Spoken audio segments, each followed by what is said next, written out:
지금 이 시각 여러분들이 주목하는 뉴스 만나보겠습니다. 윤석열 대통령이 오늘 공개된 로이터와의 인터뷰에서 어떤 종류든 북한이 새로 핵실험을 강행할 경우 전례 없는 공동 대응에 맞닥뜨릴 것이라고 말했습니다. 또한 그 핵실험은 어리석은 결정이 될 것이라고 경고했습니다. 이 소식은 방현덕 기자가 전해드립니다. 윤석열 대통령은 북한의 7차 핵실험이 어리석은 결정이 될 거라 말했습니다. 궁극적으로 핵실험을 통해서 북한이 뭘 얻으려고 하는지 굉장히 어리석은 결정이 될 거라고 저는 생각합니다. 그러면서 핵실험 감행 시 전례 없는 공동 대응에 직면할 것이라 경고했습니다. 공동 대응에 대한 구체적인 설명은 없었지만 미국과 일본과의 3자 군사 협력을 통한 강경 대응을 시사한 것으로 풀이됩니다. 크게 개략적으로 얘기하면 지금까지 취하지 않았던 그런 대응들이 포함된다고 할 수 있겠죠. 윤 대통령은 중국이 북한의 비핵화를 설득할 영향력과 안보리 상임이사국으로서 책무가 있다고 강조했습니다. 그 책무를 다하지 않을 경우 한반도 주변 미군 전략자산 배치로 이어질 것이라 예고했습니다. 아마 더 강력한 전략자산들이 배치될 가능성이 있겠죠. 이것이 중국에도 상당한 부담이 되고 일본의 방위비 증액 추진에 대해선 북핵 위협 가시화에 따른 움직임이라고 말했습니다. 일본 열도 머리 위로 미사일이 날아가는데 국방비를 증액 안 하고 그냥 방치할 수는 없는 거 아닌가. 윤 대통령은 테슬라나 스페이스X 관련 기업이 국내의 기가 팩토리 등 투자를 할 경우 맞춤형 지원을 하겠다고 손짓했습니다. 또 한국의 강성 노조가 심각한 문제라며 외국 기업이 노사 문제를 리스크로 생각하지 않도록 만들겠다고 강조했습니다. 연합뉴스 TV 방현덕입니다. 서해 공무원 피격 사건을 수사 중인 검찰이 서훈 전 청와대 국가안보실장에 대해 구속영장을 청구했습니다. 직권남용과 허위 공문서 작성 및 행사 혐의인데요. 검찰이 사건 당시 컨트롤타워인 안보수장의 신병 확보에 나서면서 수사가 정점으로 치닫고 있는 모양새입니다. 장효인 기자입니다. 서해 공무원 피격 사건을 수사하는 검찰이 문재인 정부 안보라인의 책임자였던 서훈 전 국가안보실장의 신병 확보에 나섰습니다. 서울중앙지검은 서 전 실장에 대해 직권남용과 허위 공문서 작성, 행사 혐의로 구속영장을 청구했습니다. 검찰이 전 정부 청와대 고위 인사의 신병 확보에 나선 건 처음입니다. 서 전 실장은 해양수산부 공무원 이대준 씨가 북한군의 총격으로 숨진 다음 날 관계장관 회의를 주재하며 자진 월북 지침을 내린 혐의를 받습니다. 관계부처에 해당 지침과 배치되는 첩보를 삭제하도록 지시했다고도 의심받고 있습니다. 하지만 서 전 실장은 지난달 국회 기자회견에서 월북 몰이도 첩보 삭제도 지시한 적 없다며 전면 부인했습니다. 안보위관 입장에서는 월북이라고 한다면 오히려 책임을 져야 되는 부담스러운 상황인데 그럼에도 불구하고 월북이라는 주요 첩보에 포함된 거를 오히려 그를 감추는 것이 더 이상한. 앞서 검찰은 서 전 실장을 연이틀 조사해 월북 판단의 근거나 삭제 지시 여부 등을 캐물은 걸로 전해졌습니다.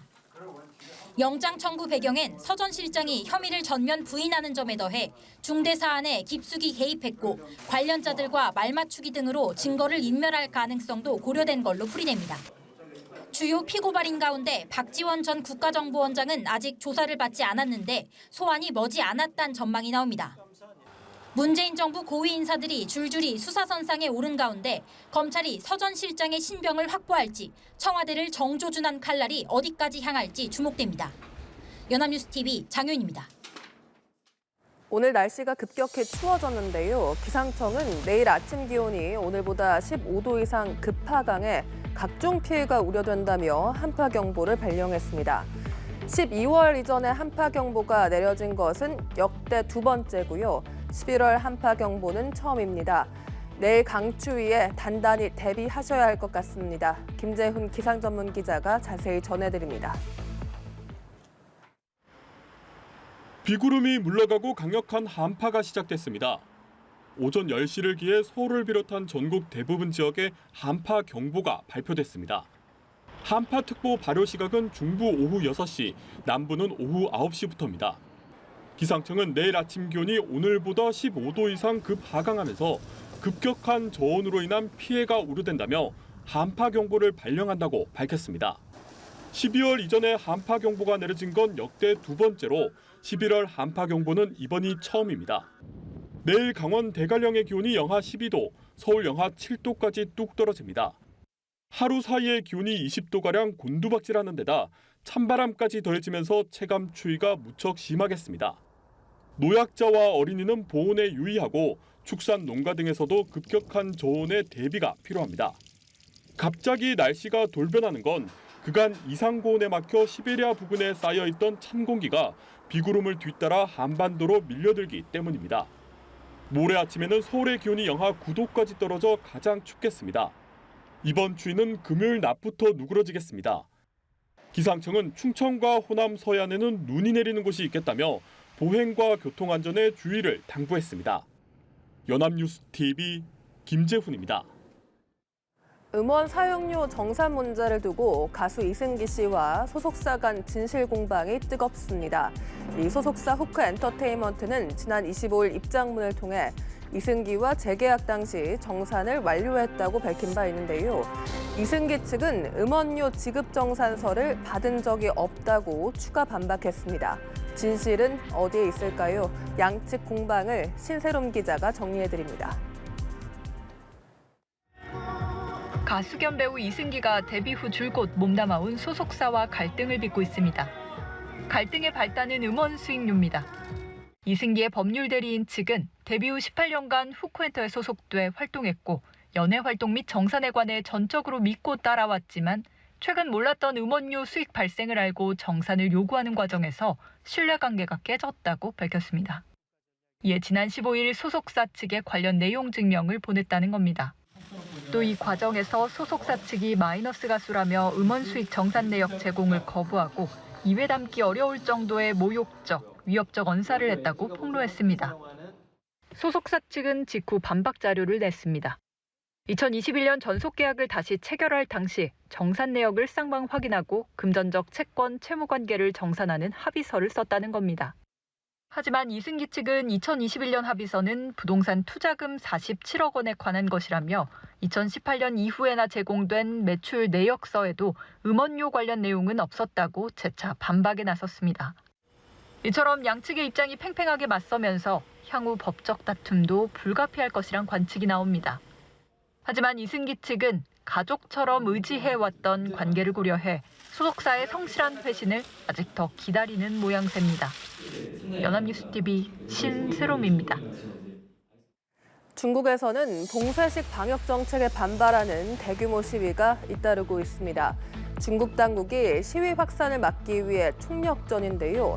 경찰은 중국에서 사용이 금지된 텔레그램과 트위터, 인스타그램 등 메시지 애플리케이션에 대한 단속도 강화하고 나섰습니다. 베이징에서 임광빈 특파원이 그 현장을 취재했습니다.